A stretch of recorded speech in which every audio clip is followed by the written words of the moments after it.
On va poursuivre notre réflexion finalement sur ce thème du combat spirituel que nous avons commencé déjà depuis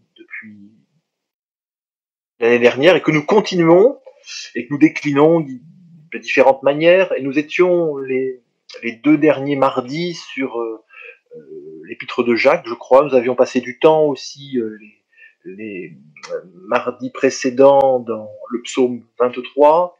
Nous allons y revenir un petit peu. Nous avons pris Jacques entre-temps et nous avons vu que Jacques, un de ses thèmes de prédilection, c'est la souffrance, mais la victoire dans la souffrance. Mais tout au long de Jacques, même dans Pierre, il y a cette dimension de la souffrance, et c'est important pour nous, chrétiens, d'intégrer le fait de la souffrance. Relisez Jacques de manière particulière, relisez la première épître de Pierre et autres. La souffrance fait partie de la vie et elle peut faire aussi partie de la vie chrétienne. De toute façon, quelque part, il y a des souffrances qui vont être rajoutées du fait si on s'attache vraiment au Seigneur, indéniablement, parce que nous sommes en pays étranger. Nous avons un ennemi que le monde n'a pas, et automatiquement, il y a des persécutions que nous vivrons. Jésus le dit, tous ceux qui veulent vivre pieusement, qui se déterminent pour le Seigneur, seront persécutés. D'une autre persécution, peut-être rajoutée parfois, à ce que les gens peuvent vivre sur la terre, et qui est complètement aléatoire, c'est-à-dire qui est complètement parfois injuste. Vous voyez, vous pouvez, certains n'ont aucun souci dans l'éducation de leurs enfants, d'autres c'est des problèmes terribles, certains sont heureux dans leur couple sans spécialement faire d'efforts particuliers, d'autres c'est la galère comme c'est pas possible, certains n'ont pas de problème de santé, d'autres ont des problèmes de santé, enfin, vous voyez, il y a des gens qui parfois même ont fumé toute leur vie, n'ont jamais, et beaucoup, et n'ont jamais eu de problème au niveau des poumons, d'autres n'ont jamais fumé et vont être atteints du cancer des poumons. Donc voilà, la vie, elle est faite de choses que nous ne comprenons pas. Nous n'avons pas forcément à chercher, il faut s'examiner, bien sûr. Nous n'avons pas de réponse à toutes les souffrances. Mais simplement pour nous, chrétiens, nous avons une solution en Jésus. La souffrance n'est pas un problème pour Jésus. Et quelque part, la souffrance n'est pas un problème pour l'enfant de Dieu. Elle trouve sa solution en Jésus. De quelle manière, je ne sais pas. Par la résolution de la souffrance, l'abolition de la souffrance, c'est ce que nous aimerions, mais parfois Dieu va la faire durer pour différentes raisons, et au travers de la souffrance, Dieu veut nous amener quelque part, Dieu veut nous produire en nous quelque chose finalement pour nous préparer à sa gloire et nous faire grandir. Dieu ne provoque pas le mal, mais parfois il utilise le mal, il utilise les desseins malveillants du diable à dessein pour notre bien. C'est celui qui change le mal en bien. Amen. Peut-être tu vis le mal dans ta vie, tu as mal, mais Dieu veut changer le mal en bien. C'est une certitude et c'est aussi une assurance pour notre vie. Nous connaissons voilà, aussi ce qu'on appelle les armes spirituelles, dans le combat spirituel. Voilà, nous disait notamment Éphésiens 6, et nous avions vu une arme, peut-être la dernière fois, que nous n'avions peut-être pas considérée comme telle, mais que Jacques nous présente comme telle. Cette arme, c'est l'arme de la patience. L'arme de la patience. Et j'ai marqué l'arme de la patience, mais on peut l'utiliser aussi, l'arme, L'-A-R-M-E, et puis également l'arme en un seul mot. L'arme de la patience, parce que la patience souvent nous amène, et surtout l'épreuve qui dure dans la patience, dans le temps, nous amène à verser des larmes, à pleurer, parce que c'est dur. C'est dur de patienter, d'attendre, y compris, et peut-être encore plus en tant qu'enfant de Dieu. Parce que nous savons que nous avons un recours auprès du Seigneur, nous savons que il peut nous donner immédiatement, il peut nous délivrer immédiatement, mais parfois il ne le fait pas, et c'est compliqué. C'est aussi un combat spirituel. Pourquoi est-ce que Dieu ne le fait pas? Nous ne le disons pas forcément, mais parfois nous avons des doutes, nous vont nous culpabiliser, est-ce que je le mérite? Est-ce que c'est un problème de foi? Est-ce que c'est un problème de péché? Est-ce que ceci, cela? Il y a parfois où effectivement les choses traînent, les choses durent, et Dieu parfois seul le sait, mais en tous les cas, dans la patience, Dieu poursuit son but. Dieu poursuit son but. Et nous avions vu justement que dans Jacques 5, début de Jacques 5, il va très souvent invoquer la patience pour faire face à l'épreuve et la vivre de manière fructueuse. Je prends juste l'exemple du verset 7, soyez donc patients, frères, jusqu'à l'avènement du Seigneur, etc. Il prenait l'exemple des prophètes de l'Ancienne Alliance qui ont souffert patiemment, mais on couvre ensuite nous disons bienheureux ceux qui ont souffert patiemment. Il a pris l'exemple de Job. Quel exemple suprême! Ce qui est intéressant, c'est que la façon dont il voit l'histoire de Job, comme nous ne la voyons pas forcément, c'est il dit la fin que le Seigneur lui accorde. Vous avez vu la fin que le Seigneur lui accorde. Nous voyons les souffrances, le pauvre Job.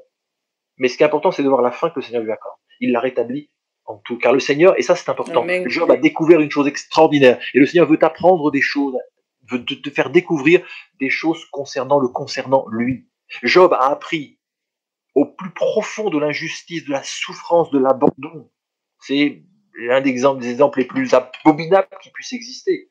Surtout pour quelqu'un, en plus de juste, qui aime le Seigneur, qui marche avec le Seigneur, d'être de telle manière abandonné entre les griffes du diable, ne sachant même pas que c'était le diable qui agissait contre lui, pensant que c'était Dieu qui était contre lui. C'est terrible. Mais malgré cela, il est resté attaché au Seigneur. Et il va découvrir une chose, à la fin, pourtant c'est sous l'ancienne alliance, mais c'est le même Dieu. Sous l'ancienne alliance, sous la loi, il va découvrir une chose, c'est que Dieu est un Dieu plein de miséricorde. Voyez, verset 11 de Jacques 5, vous avez vu la fin que le Seigneur lui accorda, car le Seigneur est plein de miséricorde et de compassion. Le Seigneur veut te faire découvrir, au sein même de tes épreuves, de ton confinement, de ta solitude, de tes angoisses, de ta douleur, que Dieu demeure un Dieu de miséricorde et de compassion. Et même plein de miséricorde et plein de compassion. Et puis, l'autre arme que nous avions vue dans la suite, au verset 13 de Jacques 5, qui est une arme importante, c'est l'arme de la prière. Quelqu'un parmi vous était dans la souffrance, qu'il prie, alors prie mon frère, prie ma sœur. Nous avons du temps, nous sommes dans ce confinement, alors prie, prends du temps pour prier. Nous n'avons pas forcément l'âme à chanter, dans le sens à nous réjouir nous-mêmes, spontanément, dans la souffrance. C'est le temps peut-être de prier. Ça ne nous empêche pas d'écouter des louanges et que d'autres vont se réjouir, et ça va nous faire du bien. Mais nous-mêmes n'avons pas forcément l'âme à chanter, à nous réjouir, mais par contre, c'est le temps de prier. Alors si tu souffres, tu es dans la souffrance, prie, prie, prie. Peut-être que justement, au travers de la souffrance, Dieu veut t'attirer dans la prière, veut t'attirer près de lui, Amen. afin que tu apprennes ce que c'est que la prière de manière particulière, pas simplement de faire ma prière, de faire ta prière, mais de te mettre réellement à prier, de vraiment d'avoir des temps d'intimité avec le Seigneur, où tu parles réellement au Seigneur. L'une des plus belles prières que l'on voit dans la Bible, il y a différents types de prières, mais l'une des plus belles prières pour moi que l'on voit dans la Bible, et notamment dans l'Ancien Testament, c'est la prière de Anne. Vous vous souvenez de la prière de Anne? Amen.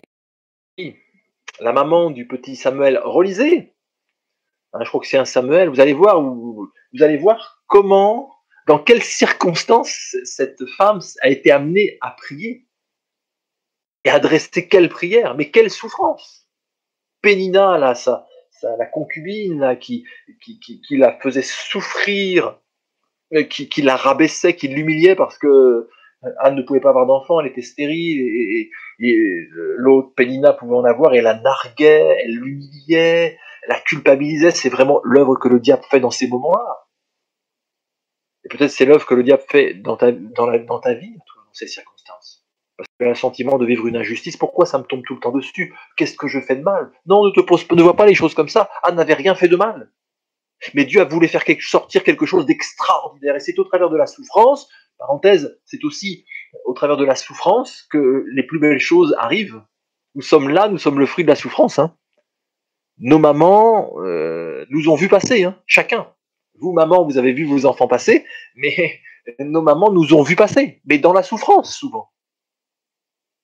Et les plus belles choses que nous sommes, finalement, la plus belle chose, c'est la naissance, finalement, un bébé, etc.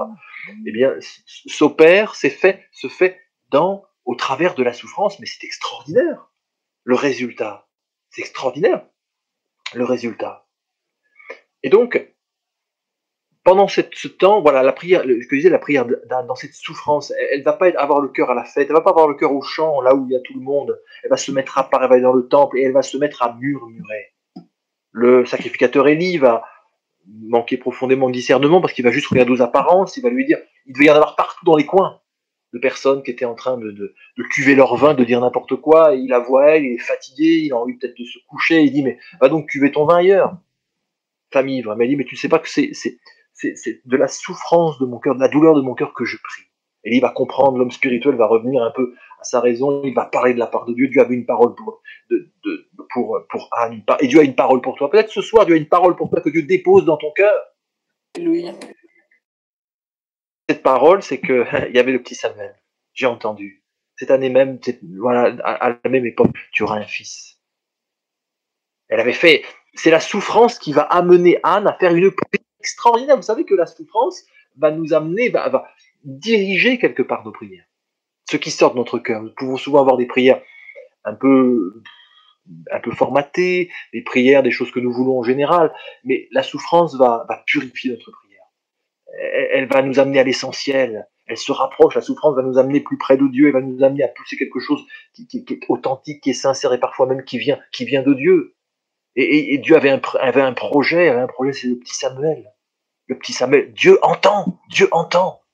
Il y a un enfant qui est né il y a peu de temps, là, le fils de Laetitia et de Jean-François, qui s'appelle Samuel. Dieu a entendu et Dieu entend.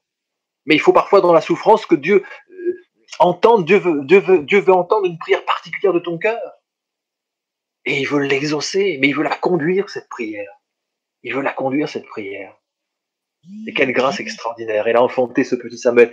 Et Dieu te fera pas forcément enfanter un Samuel en tant que tel, mais une promesse, quelque chose d'extraordinaire. Dieu a quelque chose d'extraordinaire pour toi de prévu. Tellement meilleur même que ce que tu peux penser. À celui qui peut faire Éphésiens. Par la puissance qui agit en nous, infiniment au-delà de ce que nous demandons ou pensons, à lui soit la gloire. Parenthèse en Jésus-Christ et dans l'Église. C'est intéressant ça. C'est aussi dans l'Église que le Seigneur veut se glorifier. C'est rattaché à l'Église que le Seigneur veut se glorifier. Et des bénédictions que nous aurons seules, indépendantes, mais à partir du moment où nous sommes rattachés à l'Église, rattache-toi, reste attaché à l'Église, comme on l'a chanté tout à l'heure au travers de ce chant. Attache-toi donc à Dieu, reviens au Seigneur, rattache-toi, attache-toi à l'Église locale, c'est le corps du Seigneur. C'est tellement important. Amen. Et puis, vous relisez la fin de Jacques 5, et on découvre que la prière fervente du juste a une grande efficacité. Mais elle a été chauffée parfois au travers de la souffrance. Tout Jacques nous présente la souffrance canalisée par Dieu qui va amener à cette prière ointe, à cette prière vraiment qui est chauffée par le Saint-Esprit, qui est chauffée à rouge. Cette prière qui est efficace, qui jaillit d'un cœur, là. Et que Dieu veut exaucer, et qu'il va exaucer, à ce moment-là, elle devient une prière ointe. Elle devient une prière efficace, une prière remplie de l'esprit que Dieu ne veut qu'exaucer. Et on avait pris l'exemple d'Élie, finalement, qui était un homme de la même nature que nous. Nous avions terminé, genre Jacques 5, où Jacques dit que finalement, que si quelqu'un voit un dernier verset, verset 14-15, les dernières parties, si quelqu'un voit quelqu'un qui s'est éloigné de Dieu et qu'il le ramène, il sauvera une âme de la mort, il sauvera une âme de la mort. Et finalement, cette prière, et je crois que ce temps de confinement, il est là, et c'est ce que nous avons fait pour beaucoup, et Dieu nous conduit à ça, et c'est une bonne chose, il conduit le peuple de Dieu à ça, c'est de prier pour le salut des âmes. Les âmes se sont égarées, les âmes sont loin de Dieu. Et de la même manière que Dieu a entendu la prière d'Élie parce qu'elle était selon sa volonté, elle était inspirée de Dieu, de la même manière Dieu entendra la prière du peuple de Dieu qui va se mettre à genoux et qui va se mettre à crier pour les nations, pour ceux qui sont perdus, en faisant une priorité essentielle, parce que Dieu veut sauver. C'est encore le temps de la grâce. Dieu veut sauver. Amen. Amen. Amen. Maintenant, je voudrais qu'on puisse revenir quelques instants sur le psaume 23, et on l'a étudié ensemble, toujours dans ce thème du combat spirituel. Nous avions vu plusieurs choses. Nous avions vu que dans la vallée de l'ombre de la mort, vous connaissez le psaume 23, eh bien, la houlette et le bâton sont là pour rassurer, voilà, au moment même où nous ne voyons pas le Seigneur agir, nous ne voyons pas, le Seigneur, nous sommes dans l'ombre, parfois l'ombre de la mort, on sent presque l'haleine fétide de l'ennemi de nos âmes qui veut nous détruire, qui veut nous faire du mal. C'est un climat de peur, d'angoisse. Le diable aime à travailler là-dessus, notamment la nuit, notamment par des problèmes de respiration. On a du mal à respirer, on se sent suffoqué, d'oppression, parce qu'on ne voit pas, on a l'impression qu'il est là, il nous fait peur, etc. Mais ce qui est important, c'est que pour le croyant, de savoir que Jésus, il est là à ce moment-là. C'est le bon berger. Et il est armé pour te protéger. Amen. Jésus est armé pour te protéger. Dans ta sécurité, ne regarde pas à ce que tu ressens, à ce que tu vois, surtout ce que tu ne vois pas, mais sache que Jésus est là et que sa houlette et son bâton sont là pour te rassurer. Il le dit d'ailleurs, ta houlette et ton bâton me rassure, laisse-toi rassurer parce que le Seigneur est équipé, c'est le bon berger, il n'est pas démuni pour te protéger, tu peux être tranquille. Puis ensuite, verset 5, nous avions vu, tu dresses devant moi une table en face de mes adversaires, tu vois d'huile matin, nous avions détaillé ces points-là, tu dresses devant moi une table, et le Seigneur met une table devant nous, cette table des réjouissances, table de la communion, voilà, le table de l'abondance, de sa joie, etc. Et puis, je voudrais que on termine là avec le verset 6. Oui, le bonheur et la grâce m'accompagneront tous les jours de ma vie et j'habiterai dans la maison de l'Éternel jusqu'à la fin de mes jours. Vous allez me dire, mais quel rapport avec le combat spirituel? Quel rapport avec le combat spirituel? Eh bien, moi j'en vois un, parce que c'est dans la suite finalement. Dans notre pèlerinage terrestre, les brebis resteront toujours le repas préféré des loups. Toujours. Toujours. Et tant que nous serons sur cette terre, eh bien, nous serons comme il est dit que le diable est comme un lion rugissant, cherchant qui le dévora. Mais c'est des brebis. Celles qui ne connaissent pas le Seigneur, mais il les a déjà dans sa gueule. Sauf que les enfants de Dieu, ils ont été arrachés de sa gueule. Et il veut les récupérer à tout prix. Et donc, nous sommes en danger. Et notre seule assurance, notre seule protection, pour nous, enfants de Dieu, c'est pas de devenir, je le dis souvent, de nous former des petits muscles pour devenir des loups ou des lions. Non, nous ne le serons jamais. Nous resterons des brebis du Seigneur, mais de rester près de Jésus. De rester près de Jésus. Une brebis qui reste près du Seigneur, alors elle sera forte, alors elle sera protégée. Et une brebis qui reste dans le troupeau, qui s'attache au troupeau, qui prend sa place dans le troupeau, alors à ce moment-là, eh bien, elle sera protégée. Et verset 6, oui, le bonheur et la grâce m'accompagneront tous les jours de ma vie. J'habiterai dans la maison de l'Éternel jusqu'à la fin de mes jours. On est un peu à la fin. Il y a eu toute une expérience. La brebis a fait toute une expérience avec le Seigneur. Il y a eu tout un chemin. Parti des verts pâturages, en bas, des eaux paisibles, etc., pour arriver sur les hauteurs, en passant par la vallée de l'ombre de la mort. Elle a expérimenté que le Seigneur est fort, que le Seigneur est puissant, qui lui donne une pleine sécurité, et surtout qui lui procure un bonheur extraordinaire et une grâce, parce que finalement ça ne se mérite pas. La brebis ne pouvait pas s'en sortir seule, ne pouvait pas accéder à cette nourriture abondante, être soignée, être guérie, être protégée. C'est une grâce, la grâce d'être la brebis d'un bon berger, et c'est une grâce que nous vivons. Et voyez mon frère, ma sœur, le titre là de ce message, toujours dans le thème du combat spirituel, c'est foudroyé par la grâce, foudroyé par sa grâce. Vous savez, souvent la foudre, comme son nom l'indique, elle foudroie, mais elle tue. Mais la grâce de Dieu, quand elle nous foudroie, au contraire, elle nous donne la vie. Et je crois qu'il faut rester foudroyé par la grâce de Dieu, rester dans le foudroiement de la grâce de Dieu. Pas simplement, vous voyez, comme on peut l'entendre parfois, tiens, j'ai eu un coup de foudre, mais c'est des choses qui parfois tombent comme ça, parce que c'est éphémère. Mais un coup de foudre avec le Seigneur, une rencontre avec le Seigneur, c'est extraordinaire, ça. Extraordinaire. Et c'est la meilleure immunité. Être heureux dans le Seigneur. Trouver son bonheur dans le Seigneur. Vivre la grâce de Dieu. C'est intéressant parce que tous les jours de ma vie, en toutes circonstances, expérimenter le bonheur et la grâce d'être au Seigneur. Et le Seigneur veut te conduire dans ce temps de confinement à vivre le bonheur de lui appartenir. Vous voyez, on est loin là d'être en train de chercher l'ennemi en embuscade. Oh là là, il est là, il va faire ça. Au lieu d'être attentif. Non, mais vis dans le bonheur de Dieu, dans la grâce de Dieu, parce que, et on va le développer un petit peu, c'est la meilleure immunité. Psaume 32, verset 10 nous dit, beaucoup de douleurs sont la part du méchant. Le méchant, c'est particulièrement celui qui refuse Dieu, voilà. Mais celui qui se confie en l'Éternel est environné de sa grâce. Alléluia. Le Seigneur environne ses enfants de sa grâce. Il les protège. C'est comme un bouclier. Il les entoure de sa grâce. Vis dans la grâce de Dieu. Nourris-toi de la grâce de Dieu. Fortifie-toi dans la grâce de Dieu, dans sa grâce toute puissante. Fortifie-toi dans la grâce de Dieu. Vis dans la grâce de Dieu. Et un texte très important, Proverbe 15, verset 15. C'est facile à retenir, hein. Si vous devez retenir un verset aujourd'hui, c'est bien d'apprendre des versets par cœur. Retenez celui-ci. Proverbe 15, 15. tous les jours du malheureux sont mauvais. Et le cœur content est un festin perpétuel. Je répète, tous les jours du malheureux sont mauvais. Mais le cœur content est un festin perpétuel. Amen. Des Bibles, Chouraki, traduction dit tous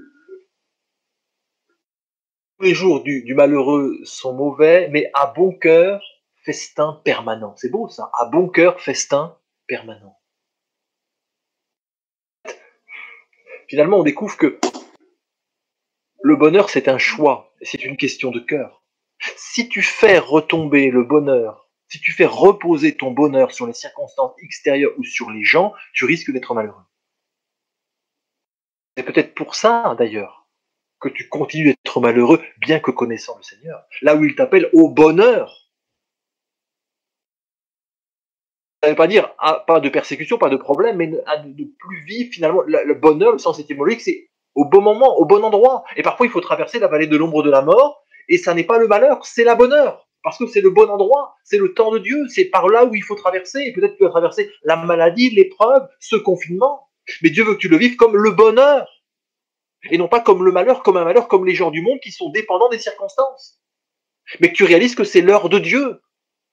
Et donc, comme comment dire cette expression-là, à la bonne heure. Vis-le comme à la bonne heure, et vis-le dans le Seigneur, afin que tu expérimentes la grâce de Dieu dans ces temps-là. Le cœur content est un festin perpétuel, par contre, tous les jours du malheureux sont mauvais, et on découvre que finalement, vous avez des gens qui, par définition, sont malheureux. Alors bien sûr, ils peuvent se réjouir parce que l'équipe de France a marqué un but, ou parce que ils ont gagné tel truc au loto ou compagnie, mais au fond, il y a cette insatisfaction parce qu'il y aura toujours des sujets. Des agréments, toujours. Donc sur le coup, c'est un peu comme vous voyez, c'est un peu comme Jonas, c'est son ricin, là voilà, son petit arbre, il est content, mais derrière, c'est son état d'esprit qui est là, il n'est pas content. Le Seigneur ne voudrait pas que nous soyons comme Jonas, finalement, dépendant des petits ricins qui poussent. Ah, on est heureux dès que ça tombe, non. Mais que nous vivions vraiment du bonheur de Dieu. Du bonheur de Dieu. Parce que le cœur content, c'est un festin perpétuel. Vous voyez, festin, c'est intéressant parce qu'on a vu, oui, le bonheur et la grâce m'accompagneront tous les jours de vie, mais un petit peu plus haut, dans le psaume 23, tu dresses devant moi une table. Festin perpétuel. Et finalement, la table de la communion avec le Seigneur, la table de la communion fraternelle aussi. La communion avec Dieu, de tout ce que Dieu met avec nous, un Dieu met devant nous, d'abondance extraordinaire, de grâce extraordinaire, c'est quelque chose de tellement réjouissant. Il peut y avoir toutes sortes de mauvaises choses autour, mais quand nous sommes à la table du Seigneur, alors nous avons des sujets de réjouissance extraordinaires. Et à côté, la tentation, l'ennemi qui voudrait nous piéger, qui voudrait nous faire tomber de la table, il n'arrive pas parce qu'il y a tellement de bonnes choses sur cette table. Il y a tellement de bonnes choses. Mais aie les yeux sur la table du Seigneur. Expérimente, goûte à cette table de Dieu. Et non pas simplement à ce qui est extérieur, aux miettes extérieures, aux gravillons et autres. Le cœur content, c'est un festin perpétuel, parce qu'il a décidé d'être content, parce que sa joie ne vient pas des circonstances extérieures, mais sa joie, elle vient directement de Dieu, de sa communion avec Dieu. Nous dépendons du cœur. Veille sur ton cœur plus que toute autre chose, mon frère, ma sœur, car de lui viennent les sources de la vie. Que tes sources soient rattachées au Seigneur, et non aux circonstances extérieures, ni même aux gens. Ne fais pas dépendre ton bonheur des autres. Bien sûr que les autres vont contribuer à notre bonheur, et parfois à notre malheur, humainement parlant, mais que ça ne dépende pas de ça, pleinement. Que le bonheur soit dépendant entièrement de Dieu. Je me suis posé la question, il est parlé d'un cœur content. C'est quoi la définition de content? Content, c'est qui est satisfait, joyeux, heureux, pleinement comblé, qui ne désire rien de plus. Le cœur et l'esprit satisfaits, dont les désirs sont comblés, qui ne souhaite plus rien, content de son sort, de sa condition, de sa fortune, qui éprouve un sentiment de plaisir intérieur, de calme, plénitude, causé par la d'un besoin, d'un désir ou d'une aspiration. Est-ce que ça voudrait dire que nous sommes des ascètes, nous sommes des bouddhistes, des moines bouddhistes qui avons fait abstraction de tout besoin, de tout désir sur cette terre? Absolument pas. Absolument pas. Mais le cœur content, c'est celui qui a été pleinement, qui s'est laissé pleinement satisfaire par le Seigneur. pleinement, qui s'est laissé pleinement guérir, peut-être il avait tant de manque d'amour, mais il a trouvé en Dieu une source telle d'amour que même les manques extérieurs ne vont pas l'appauvrir, ne vont pas l'attrister, parce qu'en Dieu il y a une source d'amour, une source de joie, une source de reconnaissance. Peut-être tu as manqué de reconnaissance, tu as manqué de tant peut-être de sagesse, mais il y a tellement de sources de bénédiction en Dieu à la table du Seigneur, qui fait que tu trouves ta satisfaction en lui. Il y a le sentiment de quelque chose de comblé. Et ça me fait penser à ce psaume 131 où David, encore David, hein, qui était pourtant ce grand roi, il va dire « Je n'ai ni un cœur qui s'enfle, ni des regards hautains. Je ne m'occupe pas de choses trop grandes et trop élevées pour moi. » Ça, c'est finalement le lot de nos vies quand on n'est pas satisfait. On veut plus. On veut une meilleure place. On veut plus que ce qu'on a. On veut grappiller de droite, de gauche. Je ne parle pas de rentrer dans les projets de Dieu et Dieu veut nous donner plus, il n'y a pas de souci par rapport à ça. Mais il y a une forme d'insatisfaction. Je veux une plus grosse voiture, je veux une plus grosse place, je veux une plus grande reconnaissance. Quelque chose qui nous pousse toujours à avoir plus, parce qu'on n'est pas satisfait. On veut réparer quelque chose, on veut récupérer quelque chose, on veut justifier quelque chose. Et David, à ce moment-là, ça n'a pas toujours été le cas, mais pleinement en communion avec son Dieu. Il dit, mais moi non, j'ai pas un cœur qui m'enfle, j'ai pas des regards hautains, c'est pas la peine. Je ne m'occupe pas de choses trop grandes et trop relevées pour moi.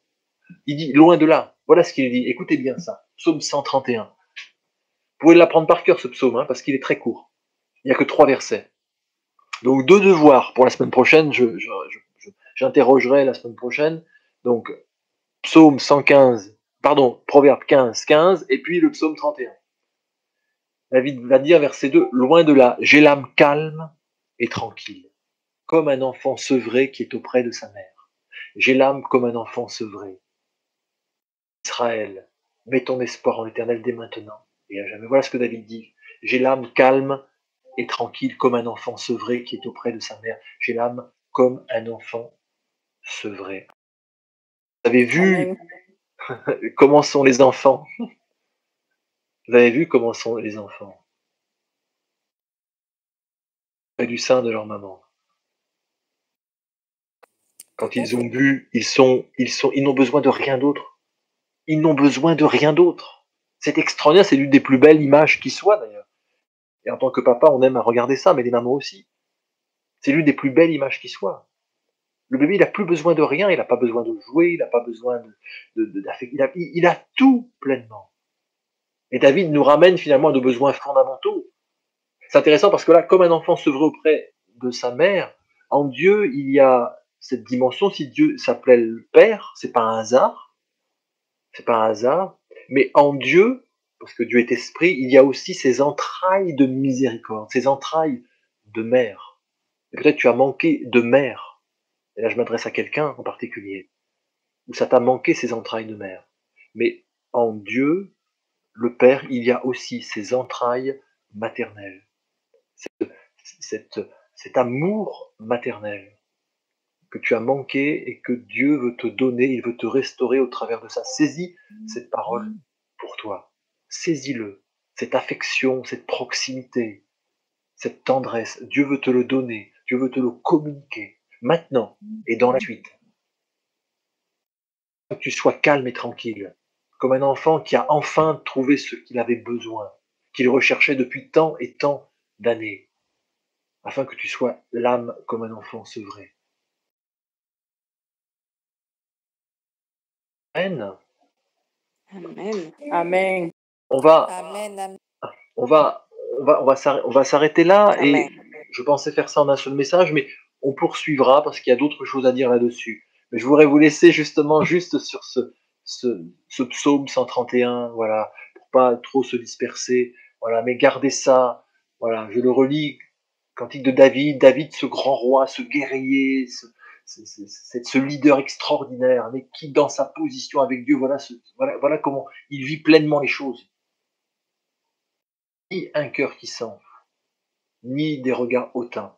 Je ne m'occupe pas de choses trop grandes et trop relevées pour moi. Loin de là. C'est-à-dire qu'il ne cherche pas des choses qui ne sont pas de son domaine. Il ne cherche pas à aller dans les choses qui ne sont pas. Ce que Dieu va lui montrer, il va le faire, mais pas plus. Loin de là, j'ai l'âme calme et tranquille comme un enfant sevré qui est auprès de sa mère. Et l'âme comme un enfant sevré. Israël, Église du Seigneur, Église du Pontrot, mon frère, ma sœur, mets ton espoir en l'Éternel, dès maintenant et à jamais. Remets ton espoir en l'Éternel, réellement. Remets ton sort, confie-toi en l'Éternel, confie ton sort à l'Éternel. Il agira, je ne sais pas comment, mais que tes temps de tribulation, que tes temps d'épreuve, de douleur, peut-être qui durent depuis longtemps, ne soient plus des temps de malheur, de mauvaises circonstances, mais qu'ils deviennent des temps de bonne heure, parce que c'est l'heure de Dieu. Et vis-le à l'heure de Dieu. Et Dieu est toujours à l'heure, il ne se trompe pas. Et comme un passage le dit, Jésus-Christ est le même hébreu, Jésus-Christ est le même hier, aujourd'hui, éternellement. Tu es à l'heure de Dieu. Alors vis sa présence, vis son abondance. Sois attentif à la sortie que Dieu a pour toi, ce qu'il veut te faire vivre, ce qu'il veut t'apprendre, ce qu'il veut que tu découvres de lui. Amen.